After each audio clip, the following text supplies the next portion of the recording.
What is going on, everybody? Welcome back to Nintendo Land, and guess what? We are back again with even more facts and details you could have missed in Super Mario Bros. Wonder. Now, based on the facts that I've received from you guys, this is probably only going to be 2 more episodes. And then what I plan on doing is combining all of the facts into one giant video that's going to be like over 150 facts, which is going to be super fun to watch when it's all said and done with. But, of course, today we have over 20 more facts for you guys that you guys sent in. So if you guys are able to find any more cool details that you want featured in an upcoming video, comment them down below. And thank you so much for tuning in today. Before we get started, leave a like and subscribe, and sit back and enjoy yet again another video of fun details from Super Mario Bros. Wonder. In the level Pull, Turn, Burn in the Deep Magma Bog, you'll come across a giant angry statue of a Goomba. Well, you'll make him angry by pulling the cord, which will then give you a Wonder Flower, which will send you into the Wonder event where you can swim through lava. But if you look in the background, you can see giant angry Goomba faces that are actually flashing through the stage as well, based on that statue. Did you know that the Wonder Dragon will actually open his eyes wider and look at you if you get closer to his head?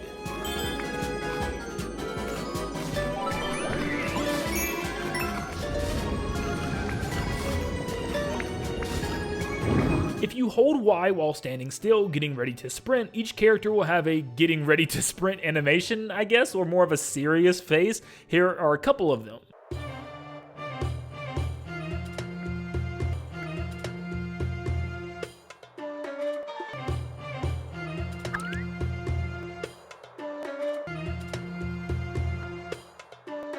I like how Nabbit just kind of leans forward and nothing really changes with his face or emotions. The Deep Magma Bog has 4 observatories that you can visit, and depending on the one that you go through, 1 through 4 will have that many elephant watering cans on the ground, which is a pretty cool detail. Did you know your character will actually lift their feet a little when there's an enemy underneath them in the water? Another cool water detail is that did you know your character will actually do a dive animation when entering the water after jumping from land? Yes, it might be hard to notice sometimes, and maybe you didn't notice while playing, but yeah, they'll actually now do a dive animation. If you rest your character along the sea floor, you can actually see bubbles pop up from them breathing with their mouth held shut, which is a cool detail. It's not just your character, but the enemies in the water will also have bubbles that pop up from them breathing. And if you put some of them in the shell, like this turtle, you can actually see the bubbles coming out of the shell more. And I know this was shown in the trailer, but did you know you can actually hold the blue shell and use it in order to have better maneuverability underwater and actually swim faster? Yep, coming straight from Mario Galaxy. And you can actually swim right through heavy jet streams. Did you know you can actually wake Goombas up without running into them or even killing them by just popping the bubble? You can use your trunk or just walk up and pop the bubble in front of them. This only works in front because that's where the bubble is, so no, this is actually you popping the bubble waking them up, because from behind, nothing happens. If you enter the level Desert Mystery with a drill power-up, you can actually skip the whole part where you get down into the booby trap room. You can actually just drill straight up into the ceiling by running across the drawbridge real quick, and boom, you'll get right to the Wonder Seed. And finally, we have 2 final details for Twilight Forest. At the very beginning, if you go underneath the platform that you're standing on, you can actually find a hidden flower. You can actually barely see his eyes being shown there, but you'll get a special little bit of dialogue. Here I am. I'm impressed you found me. Finally, for one of the few times in the entire game, once you collect the Wonder Flower, you can actually go all the way back to the beginning, and there's still stuff to collect. When you shrink, it will still drop purple coins from the trees, which gives you something to do if you go all the way back. And yes, you can go all the way back to the very beginning, which is a really cool thing to try out. In Missile Meg Mayhem, you can see Bowser's entire castle is moving along to the beat of the song. Not just the towers going up and down in the background, but also the Goombas are jumping up and down to the beat. Watch.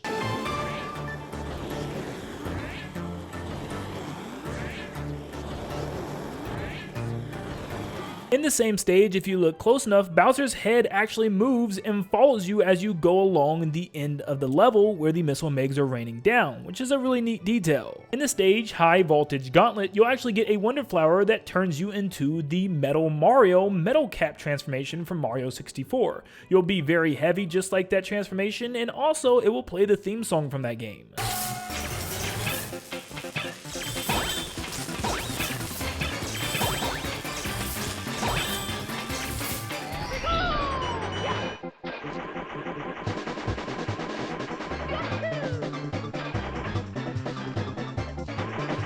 During the second to last stage, the Knuckle Fest, during the Wonder event, you can look in the background and see the giant Bowser head actually opening and closing his mouth to the beat and also bopping his head to the beat of the song as well. He's fully immersed into this thing. The next part I'm going to talk about is the final boss battle, so if you still haven't gotten there, you might want to skip ahead to the time on screen. The actual floor with the final boss battle against Bowser is actually a bunch of small piranha plant mouths that are held open with lights in their mouths if you look closely. You can even see the teeth of the piranha plants if you squint. Here's a little fun detail. In order to take out Bowser, you have to hit a switch on him, which starts off on the bottom and then eventually a switch on his head, which pretty much is what you had to do with every single new Super Mario Bros. Game. You had to hit the giant switch at the end to drop Bowser into the lava. And both of the different type of buttons that we've seen in the past are here as well. The exclamation mark one and the skull bones one are both on the final Bowser boss one as well. At least the skull one is turned into the Bowser button, and then you also have the exclamation button on the bottom.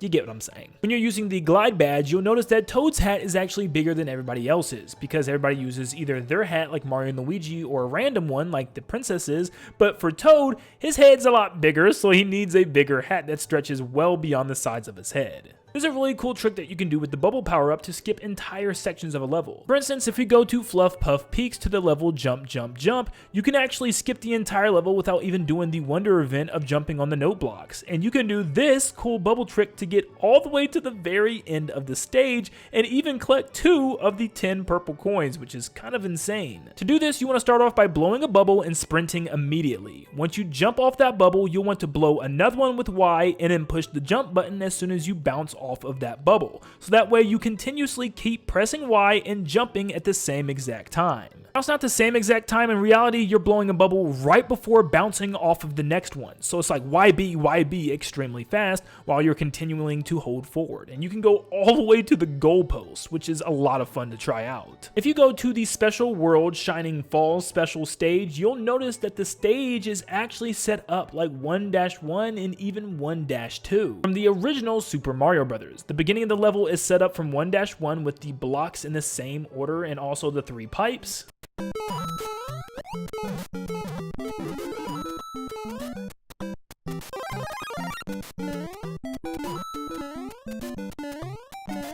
And the second part of the stage with the moving platforms is a reference to the underground 1-2. And no, I tried to see if you could do the level skip by jumping over the pipe section, and you can't. So here's a couple interesting ones to end that actually deal with the sound. So if you put on the sound off badge and jump into a level, as the level is loading up, you'll hear a voice whistle the Mario Brothers theme song.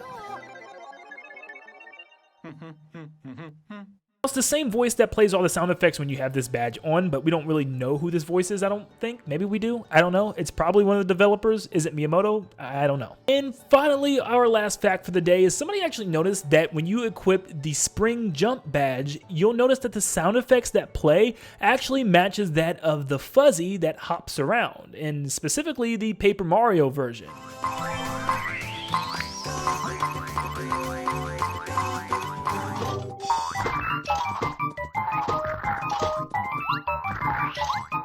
That is episode 5 of Details You Missed in Super Mario Bros. Wonder. Like I said, we'll probably only have enough for one more video, then we'll wrap them all up into one giant video, or we might just do that next, who knows. But thank you so much for tuning in, and thank you for sending in your details. If you have any more details that you want to be featured in a future video, make sure you comment them down below for one last final chance. Make sure you go through the past videos too, and make sure that these have not been talked about already, and that your details is unique and new, and you could be featured. But make sure you leave a like and subscribe before you head out, and like always, I'll see you all on the next one. See ya, guys.